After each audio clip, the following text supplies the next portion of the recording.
Hello, and welcome back to the Far From Center podcast. I'm your host, Robert Patrick Lewis. Mike Dawson is out of town this weekend, so it's just me and the guests on our own. I saw something in the news this week that really bothered me, and I gotta kind of go out on a limb here and just complain a little bit about it because it's really getting me. So for those of you that listen, you know that I live out here in Los Angeles, and I'm a Texan. I'm a Texas boy. I grew up in Texas.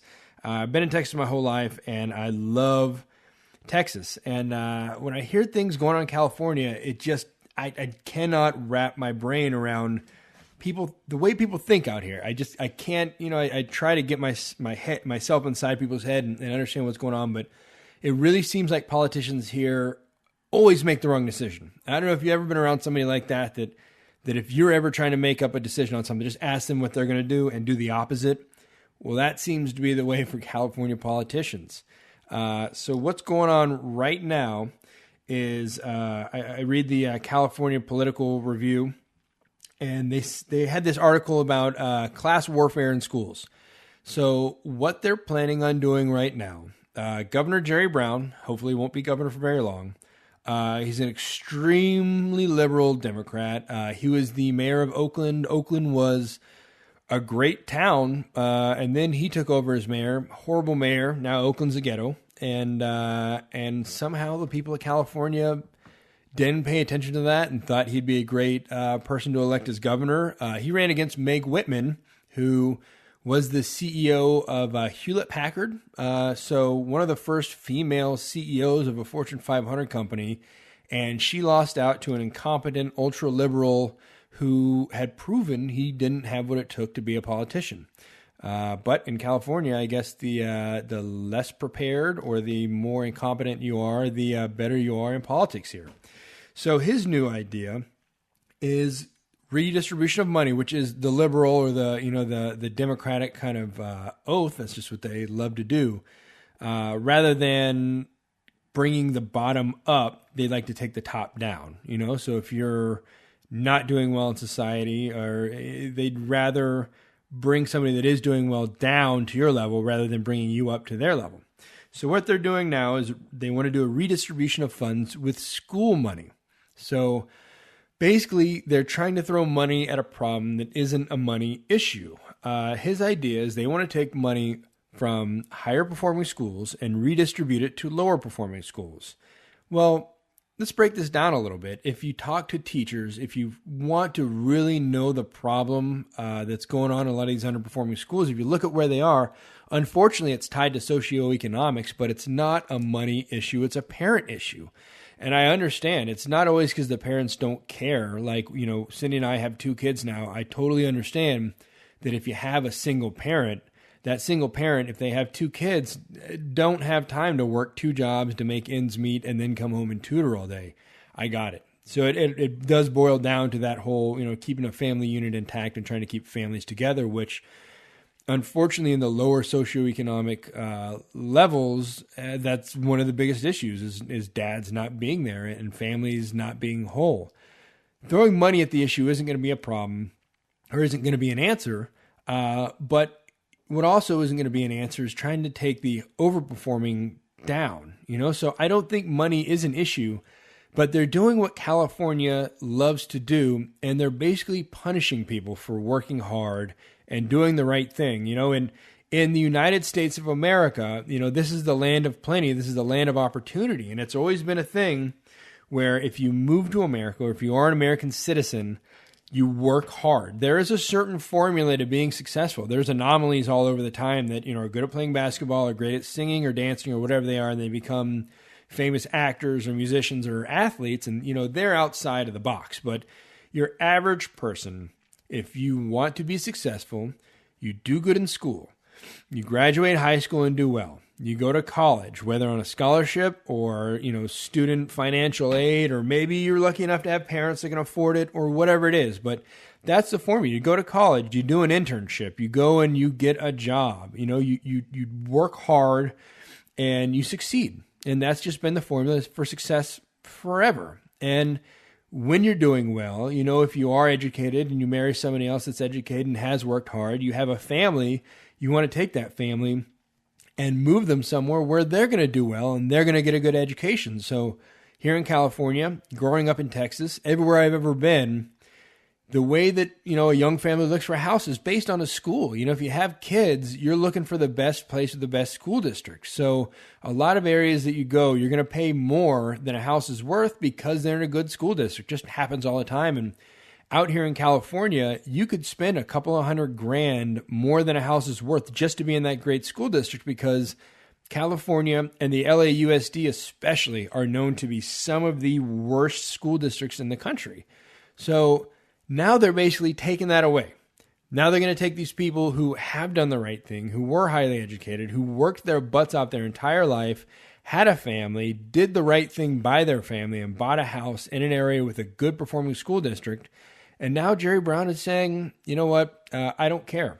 I don't care that you did the right thing. I don't care that you've worked your butt off. I don't care that you've made sure you would be successful and set your kids up for success.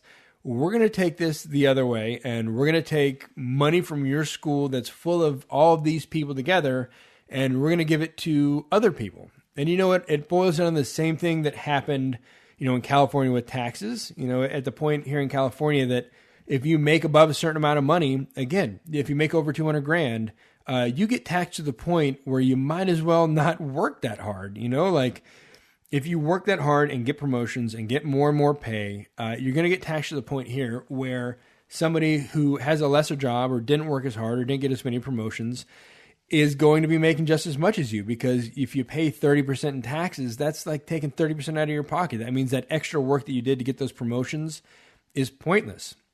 And so now they're basically saying these people that went and got these great houses in these great school districts, it was a waste of your time. Sorry, we're going to try and take you down a couple notches. And it happens with taxes here. California politicians, they're so bad and they're so inept that they ran Hollywood out of Hollywood. I mean, think about that for a second. Everybody in the country knows about Hollywood. They know Hollywood is supposed to be the land of movie stars. My wife is an actress. She moved out here to Los Angeles to be an actress, but nothing is filmed here anymore. California politicians got so greedy and they got so full of themselves that they raised taxes so high, every other state and a lot of other countries started saying, well, you know what? We'll be smart enough and we'll give you tax incentives and tax breaks. Nothing is filmed here anymore. It's the tax breaks in other states and other countries are so much better that a production here will fly the actors, the director, the producers, everybody. They can fly them to another country. My brother-in-law spent like 6 months in Bulgaria last year. So they're all flown first class to another country, put up in a hotel, fed 3 times a day. They go work out, entertainment, all this other stuff they do. It's cheaper to have 100 people or so do that than it would be to film that in California. How ridiculous is that? And that's what they do because California politicians do not get it. And that's, it's a running joke that I always used to hear. And I used to think it was a joke, but now I'm starting to understand it's serious. And they used to say, Democrats are lawyers, Republicans are businessmen. And I'm not trying to support the two-party system. I think there's vast problems with both of them. But if you look at a lot of these major areas that have been run by Democrats, they've been run into the ground, right? So look at California. California is broke. Every major city in California is insolvent. The unions have taken over. We all know that the pension funds are way out of control. Nobody can afford those anymore. You can't fire anybody because the unions are so strong here. They elect Democrats over and over and over. So what's another major city that's like that? Chicago. Okay, so we're talking about gun regulations right now and anti-Second Amendment people. Chicago has some of the strongest, strictest gun laws in the country and the highest homicide rate. Wow, that works really great. They have enormous taxes and they have a huge crime problem. So what's another one? Detroit. I think everybody knows Detroit and LA are kind of in the same bucket right now. Detroit is wildly insolvent. They have an emergency financial manager right now that had to take over because their finances are just done. They're gone into the ground. Their union payments, their pension payments, and everything they've done financially over the last decade is so wildly out of control. They had a Democratic mayor who's in jail now. Kwame Kilpatrick is in jail, because of the things that he was doing. Jesse Jackson's son, I think he was Chicago or Illinois, right? He's in jail for basically for improper use of campaign funds. And these are all Democratic politicians that, it's a funny joke. I heard Doug Benson saying, I think I mentioned on a podcast before, but Doug Benson came out and said, Republicans and Democrats both have to pretend that they care about the little guy, the poor guy. The only difference is the Democrats, they pretend better. They act like they care more. Neither one of them really give a shit. I mean, that's the end of the day. They don't. Democrats are just better at pretending and I guess fooling people. But they're both, at the end of the day, they're both just full of it, man. So California, coming back to my point, it shouldn't be taking from the overperformers. You shouldn't be trying to bring the top down. You should be trying to bring the bottom up. Do the same things that the top performers have, but don't take away from those top performers. That's, we've taken away this whole congratulations for being good thing in this country. Like now, if you're the winner, you're no longer allowed to be the winner. Everybody gets a participation trophy. You're not allowed to be the best. You're not allowed to be happy that you're the best. They're not allowed to give awards anymore. There was something crazy that just happened in, in Boston, right? I can't remember what it was. Oh yeah, they're not allowed to have an honors. The people that are in honors classes now, they're not allowed to have like an honors celebration for being the best, for working the hardest. They're telling kids that, good job doing your homework, but you're not allowed to be happy because we don't want to make the ones that didn't do their homework and didn't perform well sad. Well, you know what? There's got to be a little bit of that. Like you got to let people who really worked their butt off gloat. Even if not gloat, you got to show that there is something that will come from working hard and being successful. And it seems that that's kind of the left and the Democratic principle is to take that away. Like if you work your butt off, you're not allowed to be successful. And that's kind of ridiculous. It goes against everything that America was based on for me. And I don't know, it's disgusting for me. And I can't wait to get out of this place. I can't get out of here fast enough. Texas, it's been Republican controlled for a while. And again, I'm not advocating this two-party system, but you got to look at it. The right has controlled Texas for quite a while. They were just voted the best state for business in the nation, 3 years in a row? California was voted the worst, and they've been democratically controlled for a while. So, I mean, you got to really look at it. Like, the proof is in the pudding, man. People don't want to really judge based on facts anymore, on the way things have really gone. We all know that our country's going downhill, but we still want to change and follow this progressive path that, if you look at it, if you just look at raw data, it seems that this progressive path is what's taking us downhill. Yet people still want to go full steam ahead. I don't know. If you haven't figured out yet that unions are going to be the destruction of all business, then you're not paying attention. And that's it. I'm going to get off my soapbox now, but I just think that's ridiculous. I think if you do well, if you work hard, you should get some kind of payoff. That's it. Like the people that don't work their butt off, the people that don't work hard, that didn't study, that dropped out of high school, they get pregnant, have kids, and are on welfare and food stamps.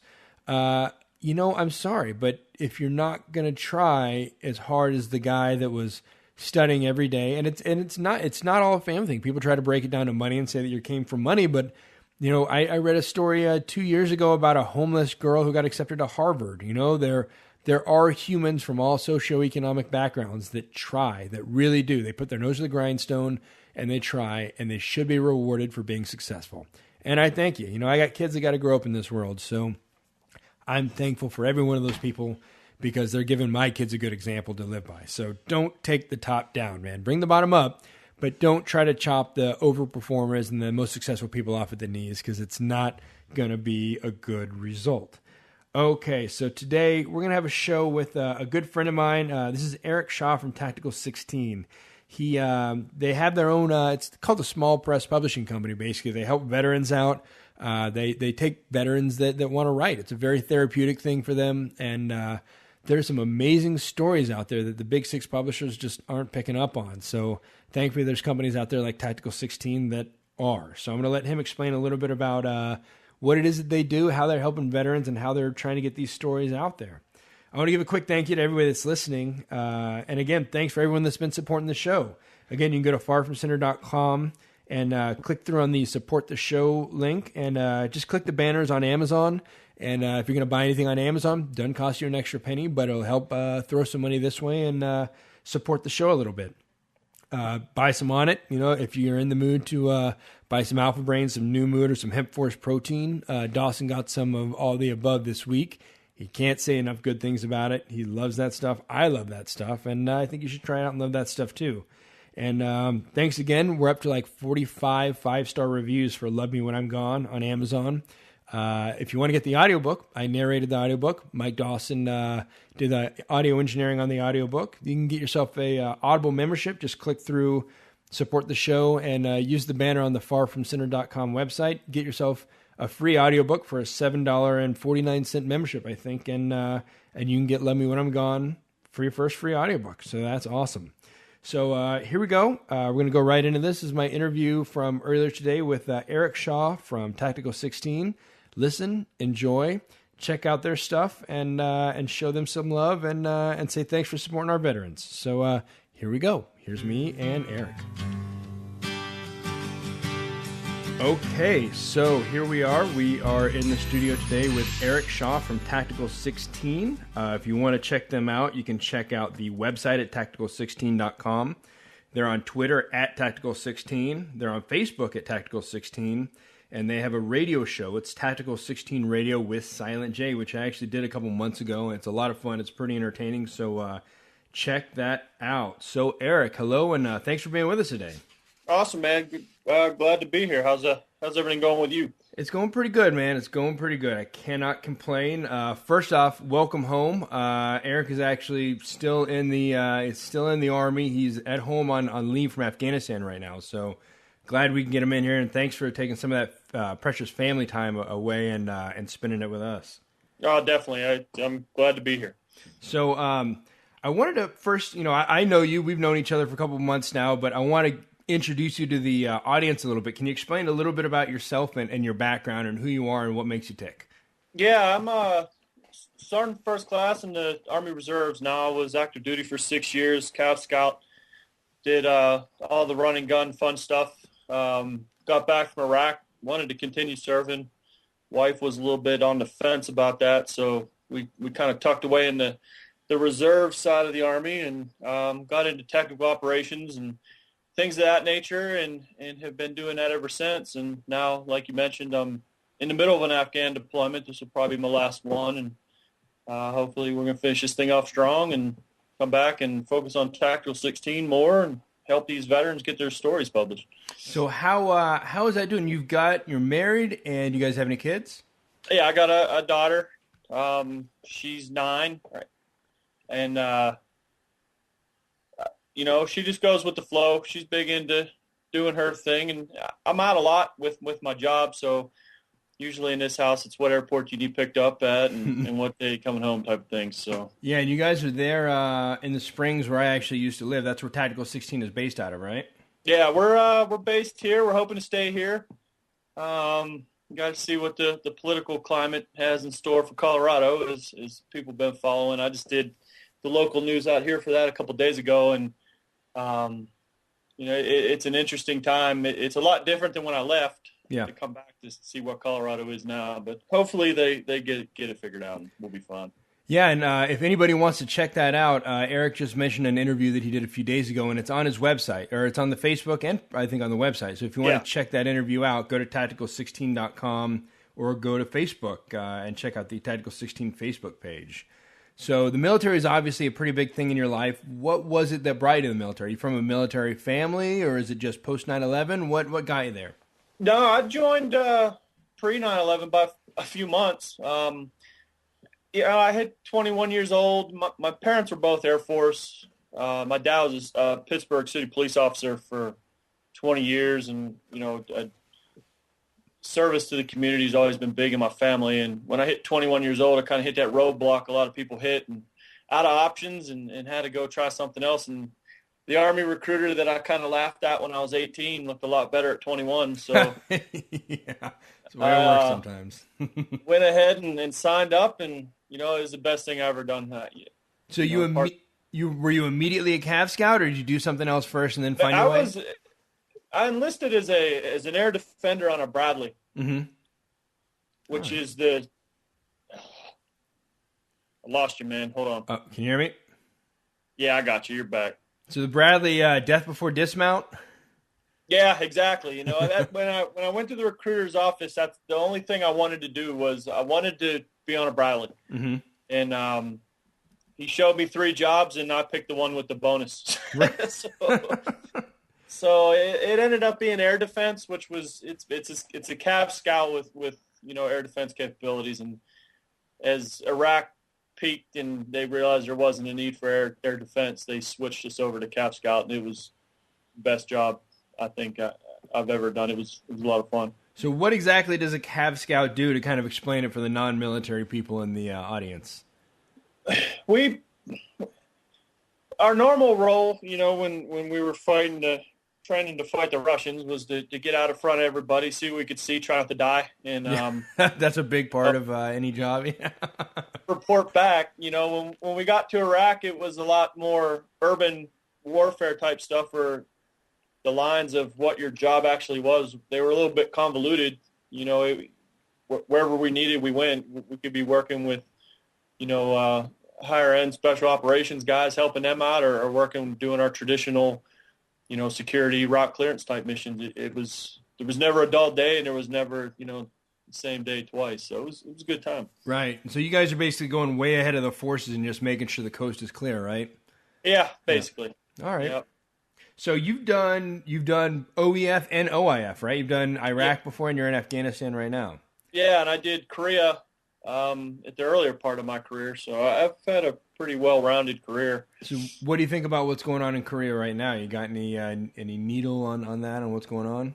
No, I'm not losing any sleep. I mean, it's the same game they've been playing for 40 years. Quit talking, let's start dancing, but they don't want to dance. They just want free stuff. Yeah, I like those Facebook things that are going on right now. North Korea has won the coin toss and has elected to receive. Yeah. Exactly. They know, they're not stupid. We're pretty good at changing regimes. Yeah. It's the management part that we're still getting a little bit of expertise on. It's a little crazy, the amount that they seem to be ratcheting it up. I mean, it's the same game they've been playing for a long time, but I think this is the first time in a while it's got to this point. So, I don't know. Well, I will just pay attention and see what's going on there. Hopefully somebody has a better idea about what's going on than I do.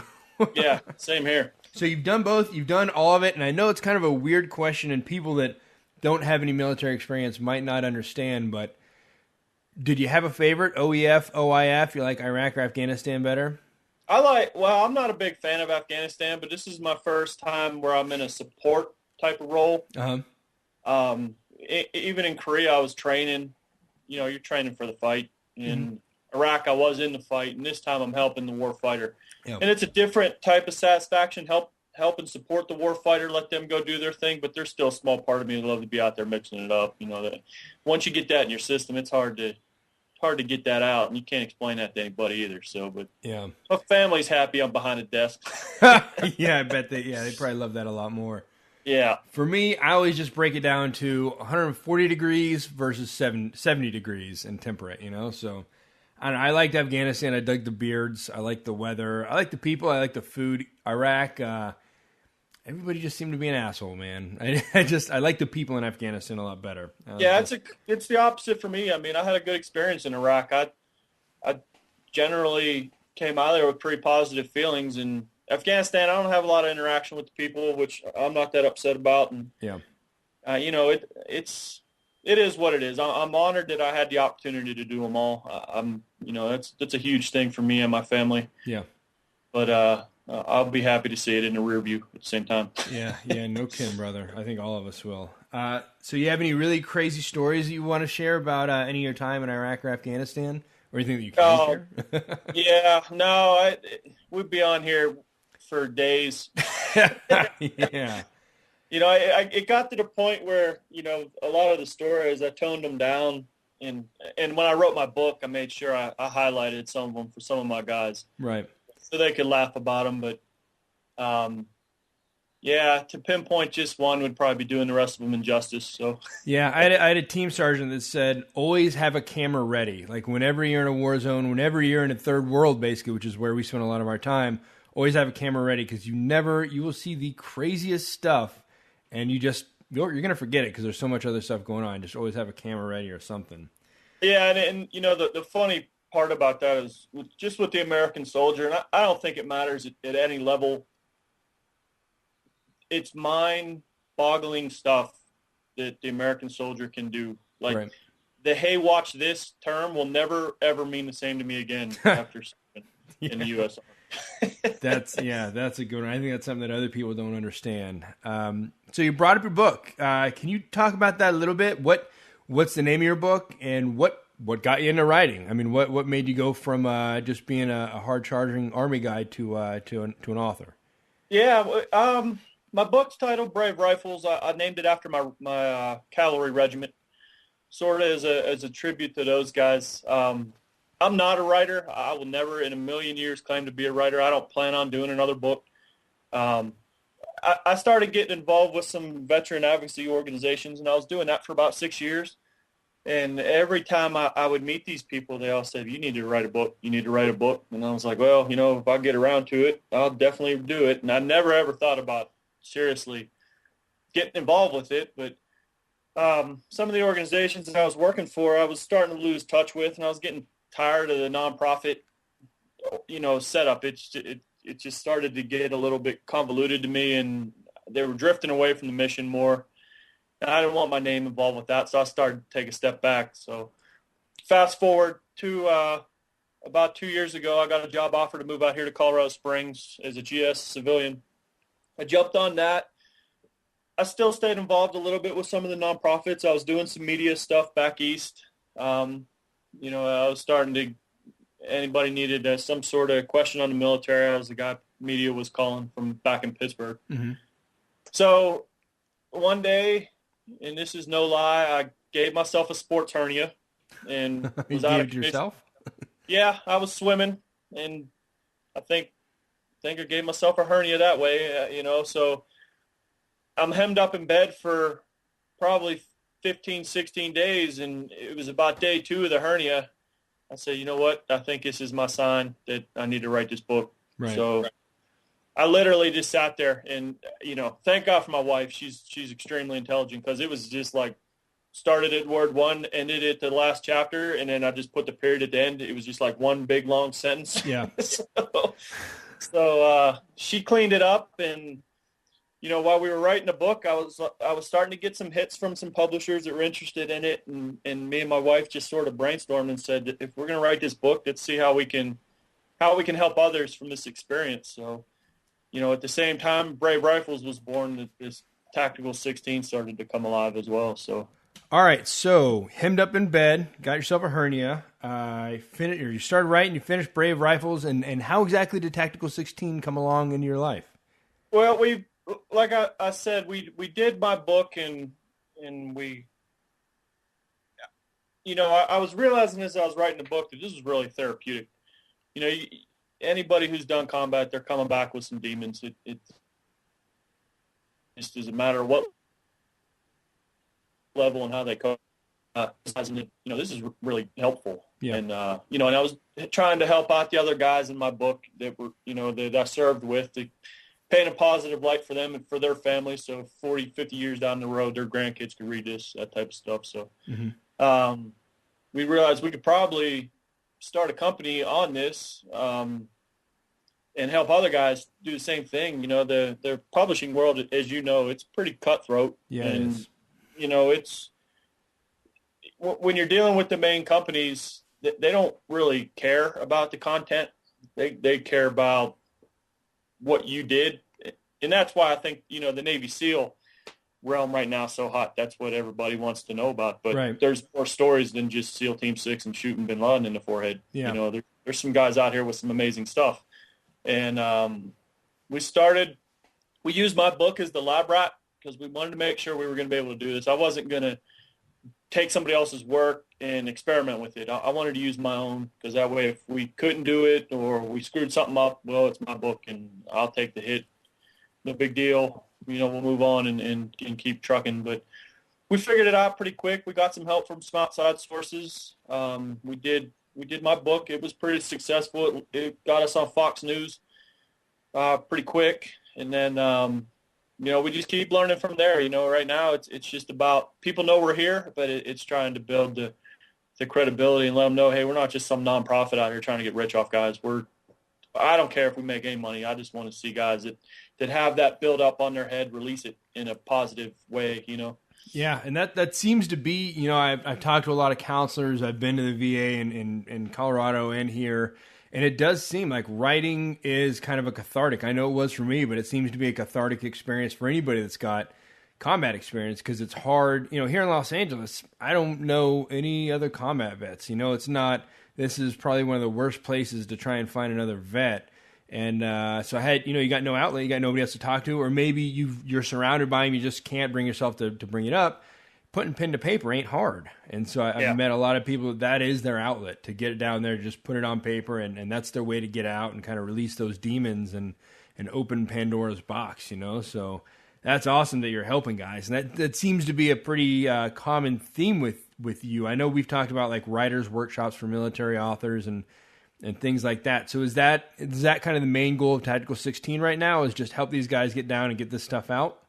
Yeah, and we're getting better. It's rough for me because it's like I know what I want our future to be. I know the direction we're heading, but we got to get the reputation built up. We got to earn the trust of veterans that are out there, because and I don't blame them. Most vets I deal with, they're very guarded. They're very protective of what they know and see, and guys don't want to get exploited, and we're not going to do that. But we got to show it. You know what I mean? We can talk about it all day long, but we got to show it, and that's going to take time. But the response so far has been outstanding, and we're getting guys that are interested. And like I said, they don't have to do a book. They don't have to do anything. But if they just want to write, and just write to me a short story, if that helps, hey, I'm all for it. Right. So.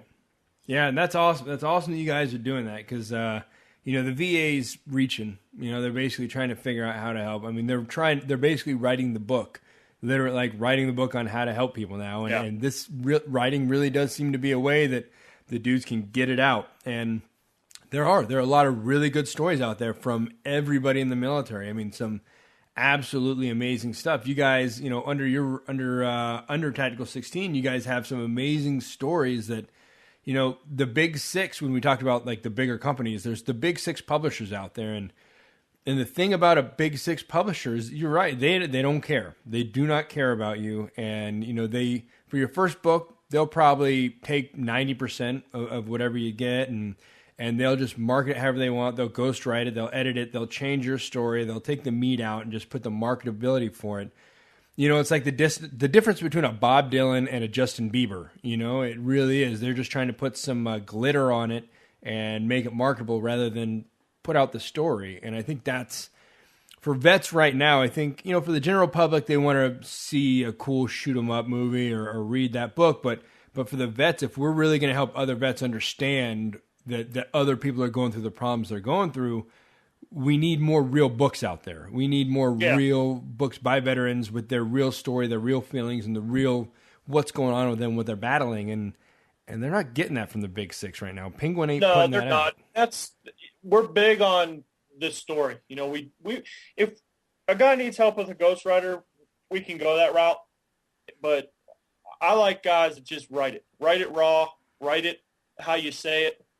And with my book, we didn't have editing sources, resources that we do now. And mine was as raw as it's going to get. And I was worried about that, because people read books. They're like, man, this dude, what's up with this? And, grammar, there's grammar issues. There's probably some spelling issues and stuff like that. But I just wrote it. And that the outcome of that was better than people thought. They're like, man, this is like talking to me, and that was awesome. Well, I think that's the way it should be. I remember there was a book, and I can't remember the name of the book, forgive me, but I read it in high school, and then Oprah was in the movie, and I can't remember, it was about slavery and things like that, and whoever wrote it, Tony something, but she wrote it specifically, she's a highly educated woman who wrote it in this very bad grammar and vernacular on purpose, because that was what she wanted to portray, that this was, about that time and about people that's the way they were. And that's one thing that I said every time somebody told me, hey, you need to get, more line editing, you need to get a ghostwriter, I'd go, man, this ain't Shakespeare. Like, this is a combat book about a soldier. if everything is, if every were or there and there is correct, and there's not a couple F-bombs, people aren't going to believe it, No, definitely. And with us, like, our target audience isn't the civilian sector per se. Of course we want them to buy our stuff and enjoy what we're putting out, but my target audience is the veterans. Yeah. And my target audience is the veterans because I want more veterans to come to us. Because, I mean, one, the difference between us and any other publishers, we're not really – I don't care about the finances of doing these books. I'm not looking to get rich off these guys. Right. We could basically get compensated for what we put into it. Mm-hmm. And if these guys get paid, that's awesome. But if they don't get paid and they're still happy with the work and they feel like they released whatever has been haunting them, that's – well, how do you put a price on that? Yeah, exactly. That's priceless. Yeah. The secondary part is we're preserving history, man. And I don't even know if in World War II we did a good enough job of preserving history. We got a lot of stories after the fact of World War II, but when you're asking guys to write stories 20, 30 years later, and Private Ryan comes out how many years after the fact, how accurate is that? Right. Whereas right now we're getting books straight off the battlefield in a lot of ways, and stuff like that. It's going to be huge down the line when people are going to be able to read this stuff because like I said, it's raw, it's lightly edited, mainly uncut, and hopefully 40, 50 years from now, people are reading stuff like, man, these guys went through that. We thought that was an easy computer war for those guys, and it wasn't. Well, and that's how we learn. That's how we learn the good, bad, and the ugly about war and about tactics and TTPs. That's how we change what we're doing, and we learn from our mistakes is only from people writing it down and teaching the new ones. That's, in Special Forces, if you're in E6 with 2 combat deployments, you go back to SWIC and you have to train the next group of guys coming through because it's better to learn from somebody who's done it. So, with the military books, there's people on both sides of the fence. There's people that say you shouldn't talk about it, you should keep that to your own. But guys like me go, if we don't put this out there, number one, people aren't going to know what we did. And number two, we're never going to learn from it. We're never going to learn from the mistakes. We're never going to learn what we did right and what we did wrong. We have to preserve it. And it's got to be in more than just the academic, more than just teaching classes at West Point.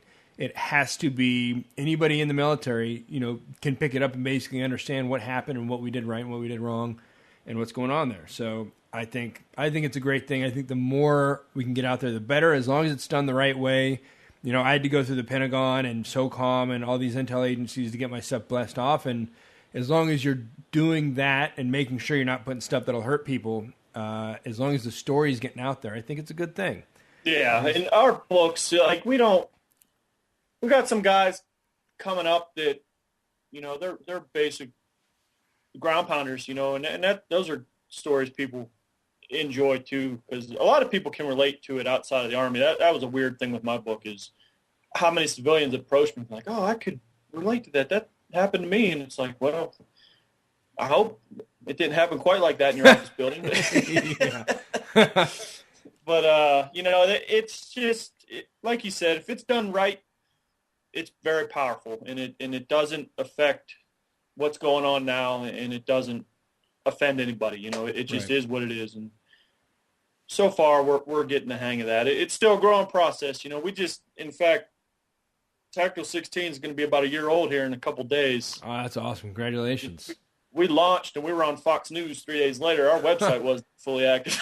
That's awesome. So we're still growing. We can't do everybody's books, and sometimes that bothers me because I do want to legitimately help everybody, but we can only do so much. And some of these guys, they put their heart and soul into the book, but it's hard for us to make it work. And I'm not going to waste anybody's time either. Right.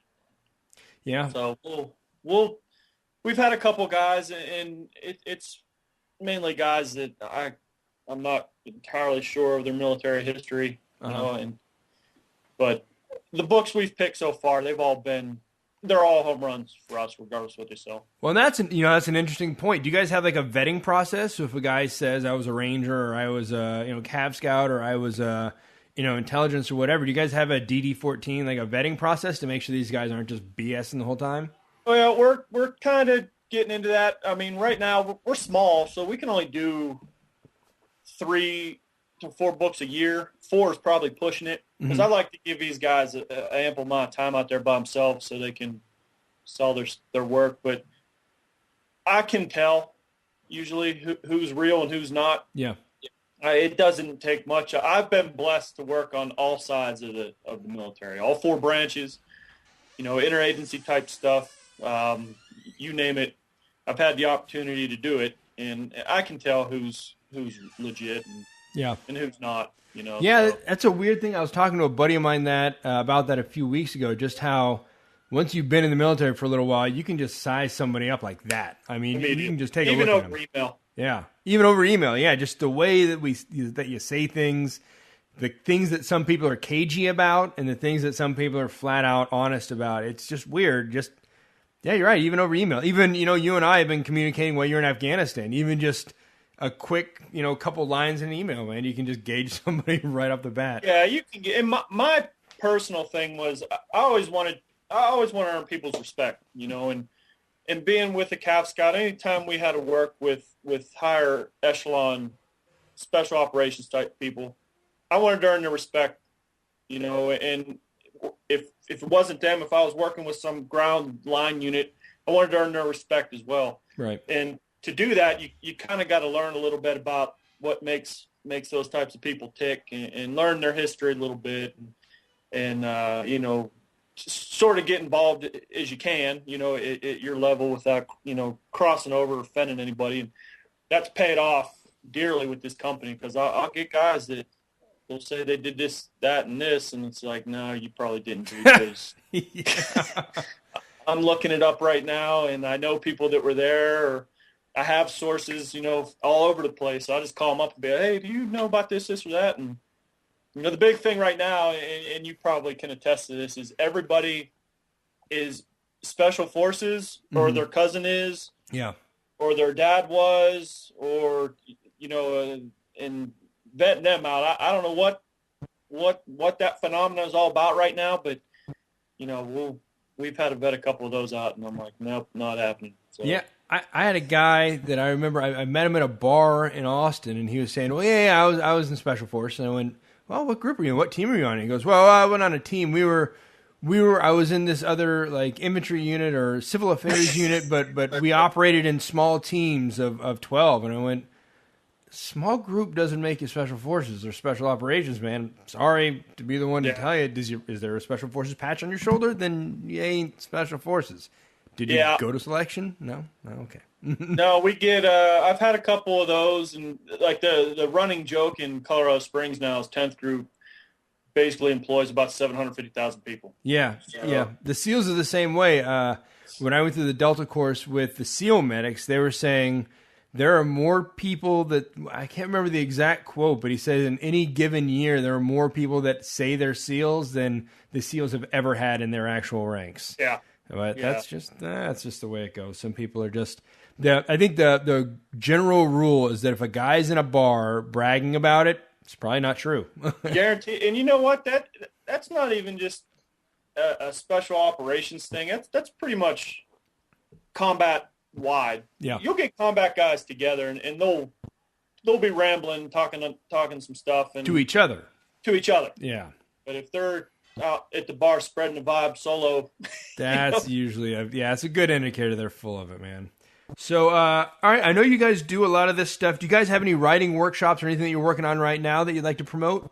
We're looking at that stuff down the line. Like I said, right now our main focus for this year, probably next year, maybe the year after that, honestly, is just building our reputation, right? Getting that credibility rolling, getting the branding going, getting some products out there that are taking the company to the next level, getting our name out there. Our main goal when we get these guys is to keep costs as low as possible. Right. We do a little bit unorthodox, but the outcome's the same. Like we'll get guys that have said, well, the process is too slow. I was like, well, how fast was the process going with them big six that turns you down? Dude, it takes months just to get an agent to read your stuff. I mean, exactly. We've streamlined all that, and there's some steps that I wish we were able to do. We just can't, so we kind of rely on the writer a little bit more than maybe a big publishing company is. But like I said, the outcome, right? the outcome's what we're shooting for here, and we're going to get them there if they stick with us, So, and that's a big point, is that if people did the same thing all the time, then we'd never get any progress, So doing it unorthodox is how we progress, No, we had to go unorthodox. We had to kill the bureaucracy. We had to cut the red tape, and we speak the lingo. We're legit with what we say, and that's why we focus on the military, because I'm comfortable with the military. That's what I know. Right. We've had some civilians want to come and join a party, and it's just like I don't speak doctor language. So. So if there are any military writers out there, what's your submission process? What's the best way for them to get a hold of you and say, hey, here, I got a book, I want to put it out with you guys? They can go on the tactical16.com website, click on the writing. The writing program guidelines are on there. It's simple. They follow the guidelines, send us an email to the submissions, and we'll go from there. We're always looking. We can't guarantee anything. We'll try and work with anybody. Mm-hmm. That's the best place to start, and we'll go from there. So right. Well, that is awesome, and I appreciate you. I appreciate all that you do. Welcome home. Thanks for serving our country right now, man. Thanks for keeping my family safe back here on the home front, and for doing all that you do. Again, we're talking with Erik Shaw from Tactical 16. The website is tactical16.com. You can Twitter at Tactical16. You can go to the Tactical 16 Facebook page, or if you want to get some entertainment, listen to Tactical 16 Radio with Silent J. Silent J is actually an aspiring stand-up comedian, so they got some pretty interesting stuff on there. It's a lot of fun to listen to, and I know I had a great time doing their show a few months back. So, again, Erik, thank you for being here. Thanks for all that you do, and thanks for serving our country, brother. Thanks, man. I appreciate it. Thanks for having me. We're big fans of what you're doing. We're looking forward to working with you as you grow too. I think that's what this is all about. If we're all growing and we're all helping the next group below us come up, we're doing our jobs. We can sleep good at night. Yeah, so. I think that's what it's all about, man. That there are no stronger bonds than those forged in war, man. And I think all of us, everybody that's had a foot in a combat zone, we know how important it is to help each other out. So I think that's we all have that same goal, man. All right, well, thank you very much, brother. Stay safe, keep your head down, and hopefully we can get you back on when you come back. Sounds good. All right, brother. Talk to you later. All right, take care. Okay, so that was my interview from earlier this morning with Erik Shaw of Tactical 16. We're going to go ahead and take a song break right now. We're going to go to the 2013 Texas Music Awards winners, Mike Amabile and Run Over Twice. This is Better Side of Me from their album Better Side of Me, available on Amazon and iTunes and at runovertwice.com or mikeamabile.com. And we're going to follow it right up with our famous Freemason of the week, actor Timothy Hutton. So here we go. Have a listen and enjoy.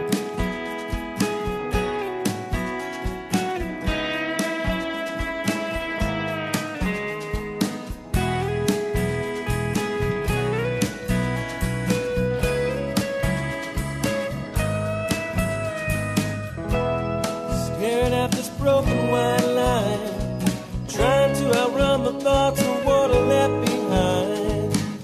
I'm running hot, pressing hard against the floor.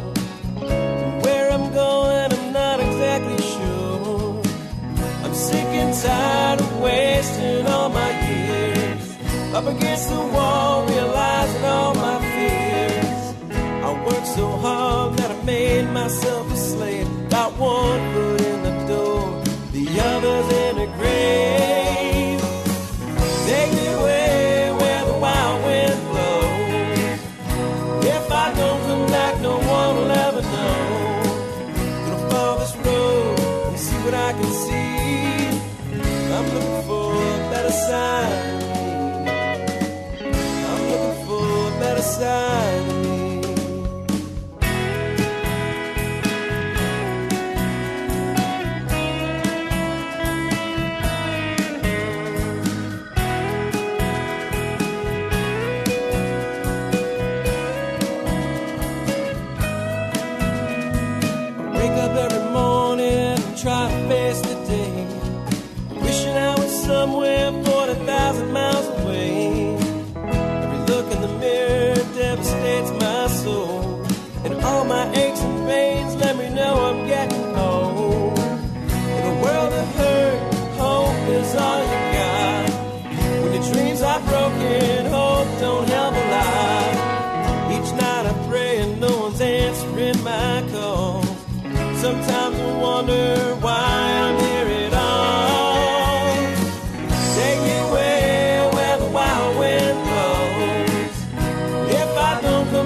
for a better side of me.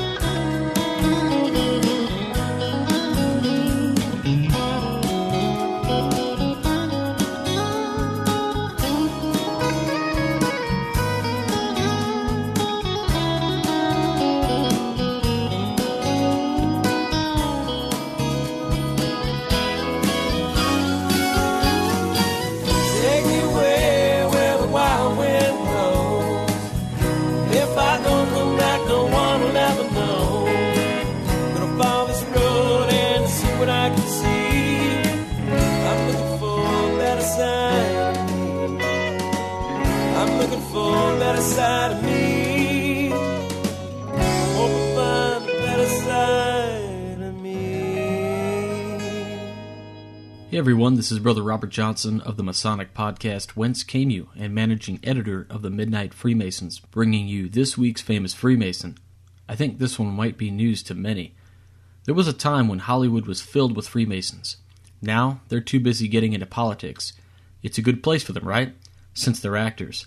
But on a serious note, check this out. Timothy Hutton, born August 16, 1960, is an American actor and director. He is the youngest actor to win the Academy Award for Best Supporting Actor, which he won at the age of 20 for his performance as Conrad Jarrett in Ordinary People, 1980. Hutton has since appeared regularly in feature films and on television with featured roles in Taps, The Falcon and the Snowman, and The Dark Half, among others.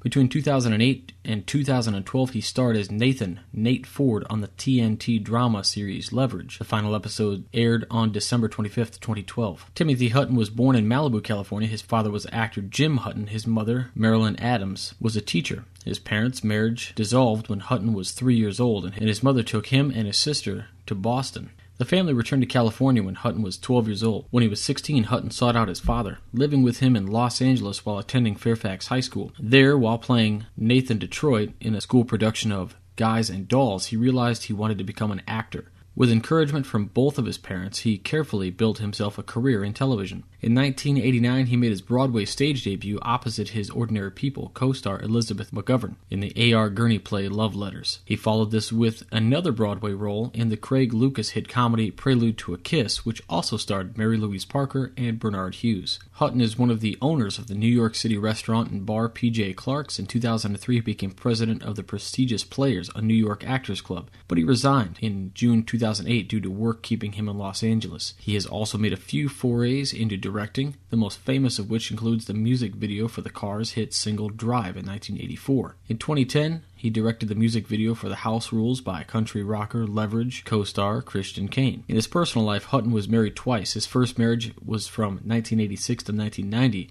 and it was to actress Deborah Winger. They have a son, Noah, born in 1987. In 2000, he married the illustrator Aurora Giscard d'Estaing, niece of former French President Valéry Giscard d'Estaing. Their son, Milo, was born in Paris in 2001. In July of 2009, U.S. Weekly reported that Hutton and his second wife, Giscard d'Estaing, had separated. Hutton dated Angelina Jolie for a few years before she married Billy Bob Thornton. Hutton became a Freemason at Herder Lodge number 698 in New York City in 2005.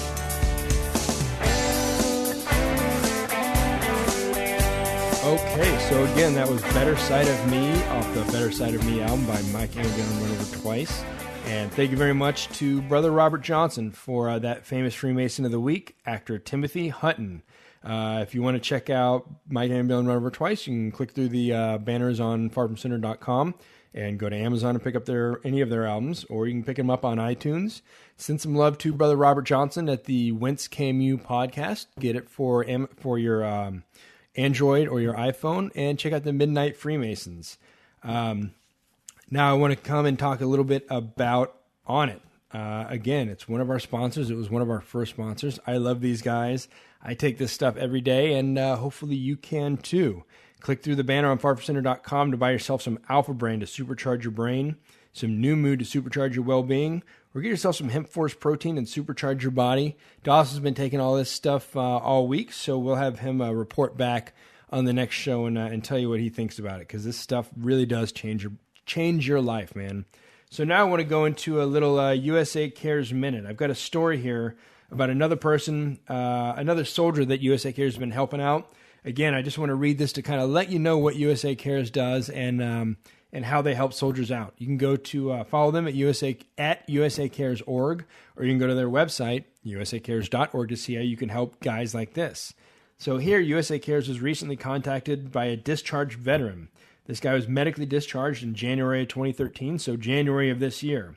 He's unable to do most normal functions, such as getting out of bed and putting on shoes. He also has PTSD. His spouse takes care of him full-time and has applied for the VA Family Caregiver Program, which is a program through the VA where they basically give financial assistance to somebody in your family that has to help you full-time. This soldier is still pending a rating from the VA, although he does have a proposed rating of 80%. So that's a situation that a lot of people are having trouble understanding. The VA has told this guy, you're probably going to get an 80% rating for benefits, but this guy was discharged in January. It's now March going on April, and he still hasn't actually been given any disability. So the guy's been chaptered out of the Army. The VA is saying you're probably going to get an 80% rating, so you will get financial assistance for your disabilities, but it's April. I mean, it'll be April tomorrow, and he still hasn't received a single penny from the VA for these benefits. So he's applied for Social Security, and they're waiting for medical records. He's currently in school with the aid of his spouse, and he is receiving the GI Bill, so that's great. His congressman is now helping him move the VA approval process along. Obviously, it's been 4 months, and the guy's still not getting anything. USA Cares provided an assistance grant of $350 for food and fuel. So basically, this guy is chaptered out of the Army. The Army said you've been injured too much for you to stay in. So the Army's not paying him anymore. The VA has said, wow, yeah, you were hurt too much to stay in the Army. You can't do anything else, so we are going to give you 80% benefits. But it's April, and he's still not actually receiving anything. So that's a real issue of this stuff that happens all the time. And that's why USA Cares is such a great organization, because while the VA is going to help this guy out, it's probably going to be a long time before they actually start helping him out. So go to usacares.org, see how you can help people like this that are in that interim. That's what USA Cares does. They're the first responders. They help these guys out that are in this kind of interim where they're going to get helped out at some point by the VA or by the government, but it just hasn't happened yet. So do what you can. Follow them on Twitter at usacares.org and go to usacares.org to help out vets and active duty soldiers just like this one. Okay, so that's going to wrap up our show. I want to say thank you very much for listening. Thank you very much for supporting the show. We'll be having another recording a little bit later today, so I'm not sure when these are going to come out, but thanks for listening. Now, as always, I would like to ask, if you do have a drink in your hand, I would like you to raise it and join me in saying, Berg Heil, De Oppresso Liber, and most importantly, God bless America. Now here's Mike Amabile and Run Over Twice with I Met Jimmy. I'll see you next time. You said you don't need money, you don't need fame, don't need people to know your name. You don't need no sick rap.